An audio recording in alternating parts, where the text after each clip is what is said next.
What's up, YouTube? Today we're going to talk about using a tile saw as a lapidary saw.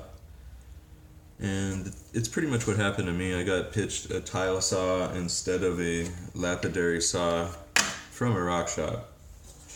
And here's this turd right here. I'll pick it up for you. It'll say right on it, tile cutting machine. And they're always in an odd number. A lapidary saw is only in an even number. So you'll have a 6, a 8, a 10. The tile saw, it's going to always be in an odd number. So that's how you can kind of tell the difference. Now, the surface of a tile saw has a big gap in between the blade. And that's what I couldn't get down with, is that every time I tried to move a piece into the blade, it would tilt and fall into there. So I had to glue a whole new surface on the top. And I had to hand fabricate this piece of crap. But now my gap is a lot tighter. It actually touches it a little bit. So the blade is also an issue on a tile saw, in a good way and a bad way. The blade on a tile saw is usually a little bit thicker. This one isn't. The first one that came on it, it had like a thick kind of a rim on it, and there was no teeth on it or anything. It was just a diamond blade, and it was made for cutting tiles. And since it was a little bit thicker, you could kind of shape with it, and I was shaping cabochons with it, and I shaped them all.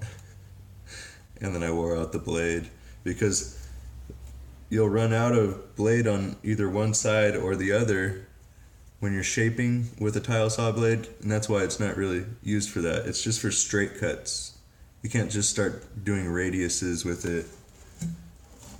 I did, and if you can get enough cheap blades, I wouldn't recommend against it. But as you start going into a real lapidary saw, the blades start getting thinner and thinner, and the reason for that is that you don't want to waste a lot of the precious gem material. If you're using a tile saw, most of the blades are a lot thicker, because tiles are a dime a dozen. It doesn't really matter what happens to those.